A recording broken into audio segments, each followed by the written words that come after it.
Hello and good evening everyone. बच्चे लोग magnet chapter में बायो-सैवर्ट लॉ के कई सारे एप्लीकेशन हैं और ये एक रेगुलर क्वेश्चन है जो बायो-सैवर्ट लॉ से सॉल्व होता है, उसके एप्लीकेशन से सॉल्व होने वाला है। ये देखो क्या कहता है, ये कहता है फोर्स निकाल कर देना है आपको, force between parallel currents. Generally इसको लॉन्ग कंडक्टर पैरेलल्स में आता है, तो मैं बगल में यहाँ पे लॉन्ग लिख देता हूँ। लॉन्ग लिखने का मतलब मैग्नेट में ये होता है कि ये कहाँ से आ रहा है ये नहीं मालूम अपन को, और कहाँ जा रहा है बच्चों ये भी नहीं मालूम, है ना, मतलब इनफाइनाइट लेंथ है ना। और ये पार्ट को माइनस इन्फिनिटी कर देता हूँ बच्चों, और यहाँ पे कर देता हूँ इसका प्लस इन्फिनिटी, क्योंकि अपन को स्टडी करना है प्रॉपर फॉर्म में। तो हम लोग क्या करेंगे, इसका एक पर यूनिट लेंथ का टर्म अज्यूम कर लेंगे। मतलब मान लेते हैं कि इतना लेंथ एल के बराबर होगा। अब देखो दो करंट है, सेम डायरेक्शन चल के जा रहे हैं, दो करंट सेम डायरेक्शन चल के जा रहे हैं। तो पहले वाले पे जाकर के सारे बच्चे बैठ जाओ। ठीक, करंट चल के जा रहा है, हर करंट कैरिंग कंडक्टर बच्चों इस तरह देखो, यहाँ पे फील्ड क्या होगी, अंदर होगी, और यहाँ से क्या फील्ड होगी, बाहर की तरफ होगी। तो आप कह सकते हो कि सर जी इससे बनने वाली फील्ड यहाँ जो बन रही होगी वो इनवर्ड डायरेक्शन में बनेगी, इस तरह से। ठीक है, ये हो जाएगी magnetic field due to one, मतलब फर्स्ट से बनने वाली फील्ड है वो।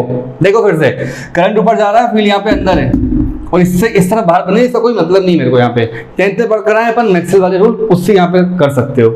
अब सोचो ये I2 बेचारा इसकी फील्ड में आके फंस गया, किसी और के फील्ड में करंट आ गया, which means a current carrying conductor is placed in someone else field. बच्चों से फोर्स लगेगा, और यहाँ पर राइट हैंड पाम रूल लगा लो। सबसे इजीएस्ट रूल होता है राइट हैंड पाम रूल, जिसको अपन लोग आयरन मैन रूल भी बोलते हैं। कैसे, ये कैसे करता ना ये जाके, तो देखो ये थंब देखना मेरा, राइट हैंड है ना, और ये थंब, चारों उंगलियां से ज्वाइन करा और फील्ड के साथ रखा। देखो ये फील्ड के साथ रखा, ठीक।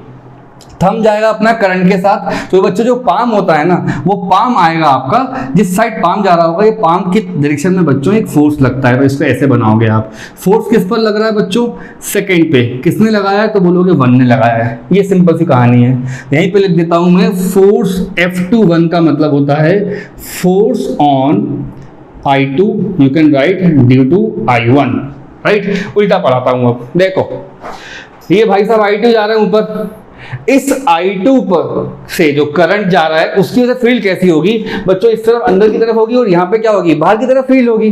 देखो I2 पे फील्ड क्या होगी, बाहर की तरफ होगी। तो कहने का मतलब है इस बेचारे के पास जो फील्ड आ रही होगी वो आउटवर्ड होगी फील्ड। और ये फील्ड किसने दी होगी, तो बोलोगे सर जी ये फील्ड देने वाला और कोई नहीं है, सेकंड वाला है। ऐसे पढ़ा जाएगा इसको। यहाँ लगा लो पाम रूल। तो पाम रूल का मतलब होता है ये अलाइनमेंट बनने 2 मिनट के लिए अपन, और जिस डायरेक्शन में फील्ड जा रहा होता है बच्चों, उस डायरेक्शन में अपन को ये चारों फिंगर्स करने होते हैं। मैंने गलती ऑलरेडी कर दी है, ये फील्ड बाहर आ रही है, मैं अंदर ही पढ़ा रहा हूँ आपको, तो इसको ऐसे करना है अपन को। ठीक, समझ गए। करंट का यार ऊपर जा रहा है, तो फोर्स कहाँ होगा बच्चों, इस तरफ होगा। तो यहाँ से आप कह सकते हो सर जी ये डायरेक्शन किसका होगा, F12, विच मीन्स दैट, अगर यहाँ मैं लिखूँ F12, विच मीन्स दैट हम निकालेंगे फोर्स किस पर लग रहा है बच्चों, I1 पे, किसकी वजह से, तो बोलोगे सर जी I2 पे। इसका एक मतलब निकल कर आता है कि अगर करंट आपके सेम डायरेक्शन में जाने वाले हों, क्वेश्चन में वैसे ही पढ़ाया हुआ है मैंने, देखो दोनों करंट का ऊपर जा रहे हैं, विच मीन्स दैट ये अट्रैक्ट करेंगे। क्या करेगा बच्चों, ये अट्रैक्शन करेगा। और अगर ये अपोजिट जा रहा होगा, ठीक है, क्या लिखा है मैंने, पढ़िए, अपोजिट डायरेक्शन, तो बच्चा लोग ये करने वाला है रिपल्शन। ठीक है, ये करने वाला है रिपल्शन, मतलब करंट अगर अपोज में आ रहा है रिपेल करेगा, सेम जा रहा है अट्रैक्ट करेगा। दोनों सेम अट्रैक्ट, और ये अपोजिट जाएंगे तो क्या हो जाएगा बच्चों, रिपेल करेगा, राइट। इतना याद रखें अपन, बस ये बातें इतनी क्लियर होती हैं। फिर यहाँ पे भी लिखा जा सकता है कि जो F21 का वेक्टर होगा वो बराबर किसके होगा, F12 के। गलत है, निगेटिव के साथ सही हो जाएगा। ये किधर है, किधर है, बात खत्म।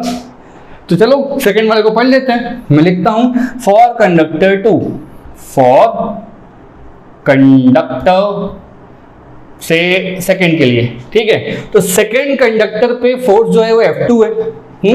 हम बात कर रहे हैं मैग्नीट्यूड की, तो ऐसा भी लिखा जा सकता है कि सर जी जो F21 है और माइनस करके F12 है बच्चों, इन पे मॉड वॉड मार देना, इनको F कर देना। तो ये जो फोर्स निकल कर आएगा वो हो जाएगा I into L into B। आपको पता होगा ये सब बच्चों, ठीक है। मुझे ऐसा लिखना चाहिए इसको, I into L vector into B vector. इस तरह से करना चाहिए मुझे। क्यों?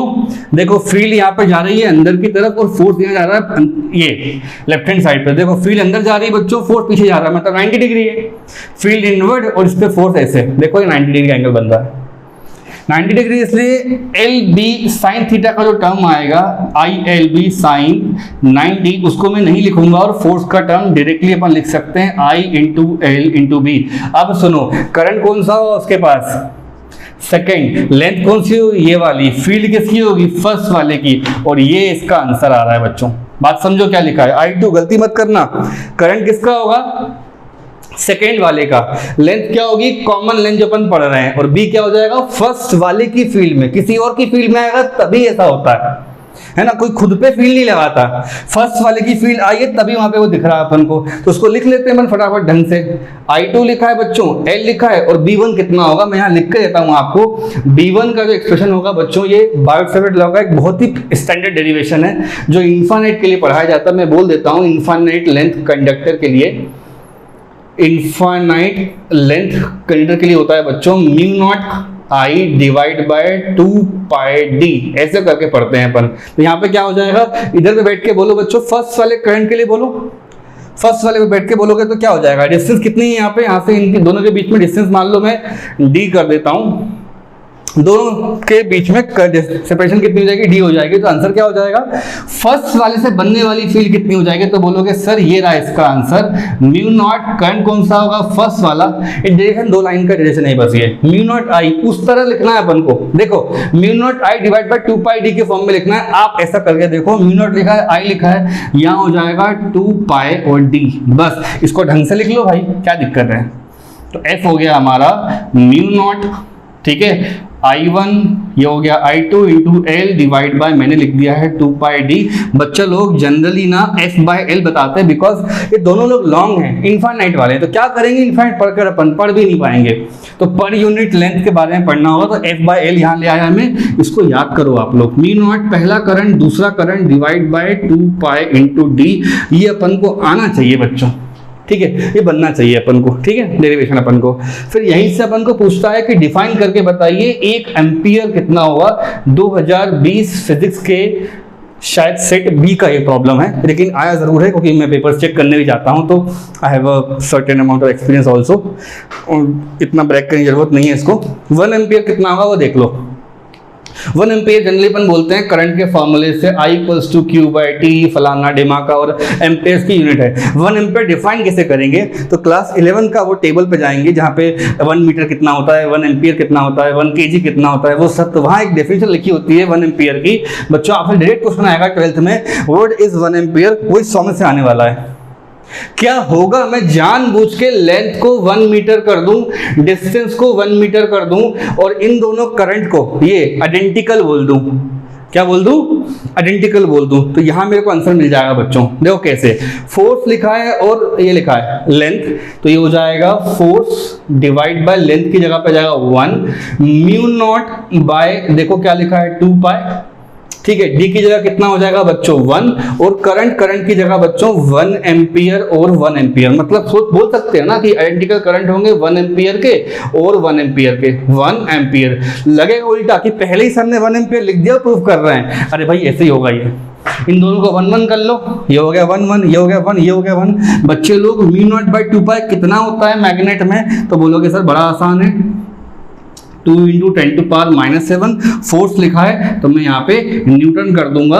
तो ऐसा बोला जाता है कि अगर दो आइडेंटिकल करंट के बीच में लेंथ कितनी है 1 मीटर, और लेंथ कितना है, लेंथ और डिस्टेंस कितना 1 1 मीटर, और उनके बीच में अगर फोर्स इतना लग रहा है, then they carry current of 1 metre. Reverse इसको डिफाइन किया जाता है, इफ टू आइडेंटिकल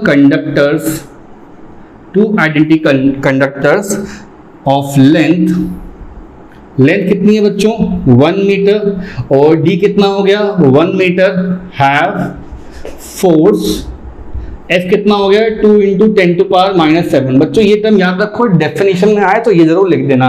2 × 10⁻⁷, अगर उनके बीच में फोर्स है मतलब करंट 1 होगा। अगर इतना फोर्स है, बाकी सारा 1 कर दो, तो कितना होगा करंट बच्चों 1 हो जाएगा। then the current is current is 1 ampere. ध्यान रखो इस तरह डिफाइन होता है। तो फोर्स का फॉर्मूला कितना आ रहा है बच्चों, mu naught I1 I2 by 2 pi D होता है। तो वही करना अपन को, म्यू नॉट बाई 2 पाई लिखना है, 1 1 1 आ जाएगा और ये अपना आंसर मिल जाएगा। इज दिस क्लियर बच्चों, है ना? दोनों के दोनों टर्म्स हैं, कर लेना इसको अच्छे से। कहाँ कहाँ गलती होती है वो एक्सप्लेन कर देता हूँ। इसकी फील्ड यहाँ लग रही है B1, तो उस पर फोर्स अंदर आएगा और इस पे फोर्स कैसा आएगा बच्चों, उस तरफ जाएगा, अट्रैक्टिव। मैंने यहाँ लिख दिया, फॉर्मूला भी लिख दिया। 91 क्यों है वो मालूम है आप लोगों को, और एक लाइन में इसको डायरेक्ट कर दिया अपन ने, और बाकी तो तामझाम है पूरा कि D1 कर लो, L1 कर लो। ऐसा कर देने से पता क्या होगा, फोर्स इसका इतना मिल जाएगा और बोलेंगे अगर इतना फोर्स मिल रहा है तो करंट हमारा 1 एम्पियर होगा। ठीक है, ओके।